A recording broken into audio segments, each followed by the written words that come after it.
Nice little update of the garden for you. Do you want to see how it's going? Got everything planted. Now, I don't want your comments about like planting them too close together. I'll explain. So this is what I did last year. I had these three put in. Um, I grew these from seed, and they're getting there. They're a little touch and go. These are volunteers from last year. One of the great things about it is volunteers is that you get a bunch, and I have a good many.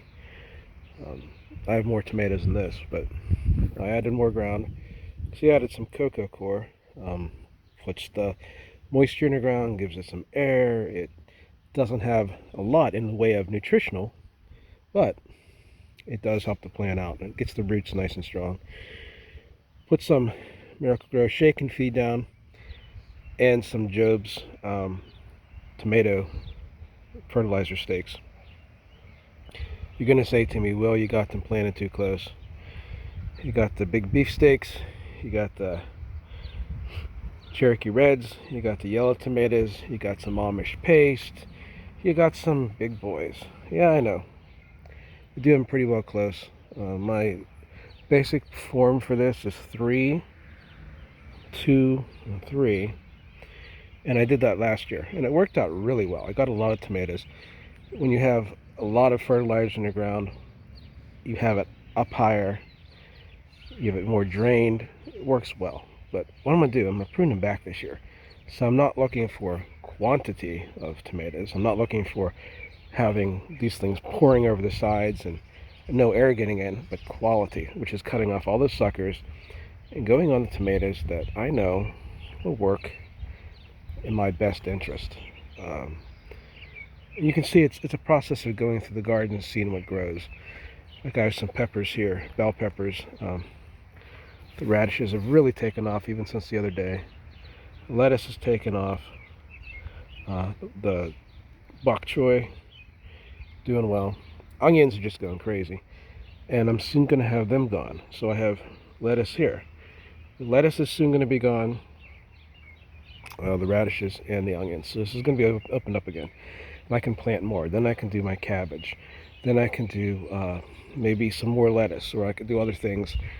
And as the garden changes, as you have these plants that you have in the long term and the ones in the short term, you're going to go through this process of replacing, using them, and going from there.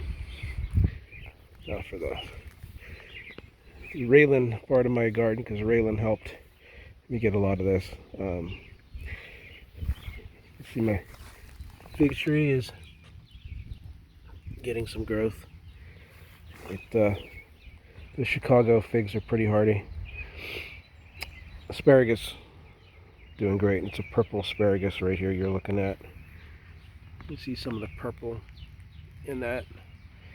This is supposed to be garlic. Some wild strawberries took over. Here you have some hot peppers, habaneros, cayenne, great plants, and some parsley.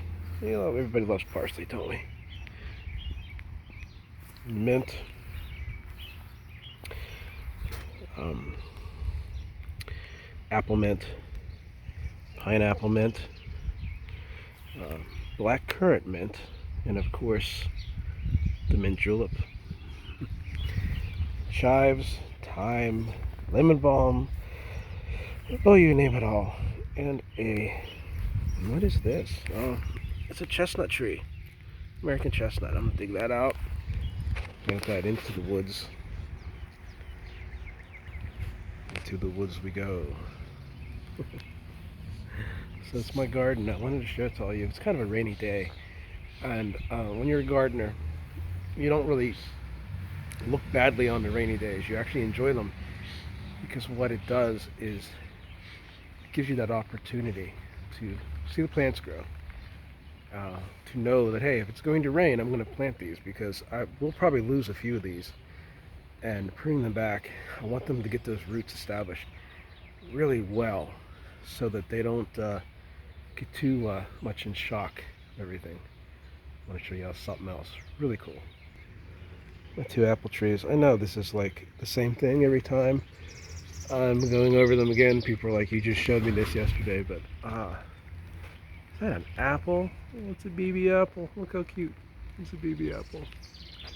It's a baby. Gotta love the baby apples. Here, oh, it's really starting to rain. Here's some orange balm. This stuff is worth planting. It goes crazy.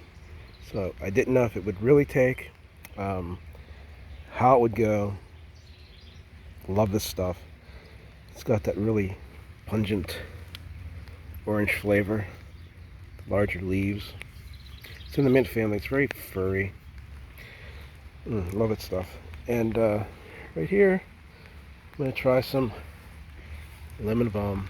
So I got the best of both worlds going. Here's these things aren't the best. They dry out really well, but they dry out too well, I should say. These are some volunteers from last year. All tomatoes. Look at those little babies in there. They go crazy. And I got looks like a tomato there. It comes down.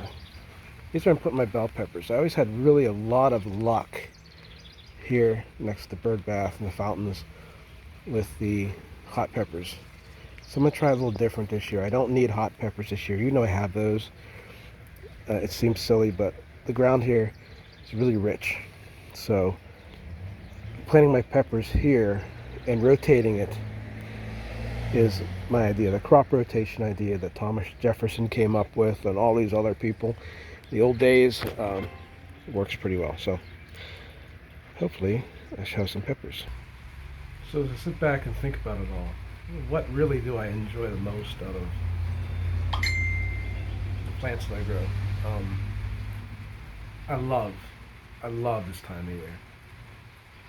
You're getting things started and you're planning for what you're going to have this year, and that first bit of crops you get in, and you hope there's no frost. And we've had a really warm spring, so it's working really well. Sometimes it doesn't. Just like with the grapevines, sometimes you'll have all these grapes on, and no matter how well you cover them, a frost will kill them, and you're done for the year. It's one of those rare years where the grapes haven't been hit by anything, and the apple tree. So I can start a little bit earlier. Enjoy it. Take advantage of it. This is one of the best, from what I'm looking at, the best growing seasons we're going to be having in the past few years is this year right now. So if you get the opportunity to plant, do it right about now. Wherever your growing season is, you can go about a week or two early this year than you normally would. You don't have to worry about those frosts, and you can also, by doing so, maybe at the end of the season, get an extra 2 weeks in by having those plants earlier than the others. With the tomatoes, by getting them in early, you can start pruning them better than you would normally. Buying the greenhouse ones is always better because the ones you grow yourself get kind of spindly. You really can't do everything indoors that you could as they can, but you can still be successful with it. I'm really excited about the yellow tomatoes. My grandfather used to grow them when I was little, and he never grew the Cherokee Reds or anything. The yellow tomatoes are great. There's less acidity in them. If you're cooking with them, I like using those in the chili or in the spaghetti sauce and stuff like that. But then if I want a little bit more kick and I want that acid in it, I can use the Cherokee Reds. And adding those heirloom tomatoes gives it a really nice look too. And it makes the meal a lot more enjoyable. And beat in that, beat in the salad, whatever you're making, a pesto. Great stuff. So use some variety to it. And you can also, like using the early girls and stuff like that, plan it out so you will be having tomatoes not all at once, but throughout the season. So I'll do like 6, 6, and 6, and 6 of each variety. So while this one's done over here, this one over here should start getting ready, because there's nothing worse than having all these tomatoes trying to can that are just going to rot. If you want the tomatoes to can, go to a farmer's market, buy them by the bushel, and do it that way. But if you're looking for yourself or your home, just do them moderately, as I showed you in those beds, where you can have different varieties that suit your needs where you need them to suit your needs at. And you'll be providing food for your family for the whole season. my grandfather taught me a lot of that, and so did my father. So I'm just passing a little bit on to you of how I go about it. Um, I hope you have a good growing season too, like I do. I'm really excited about this.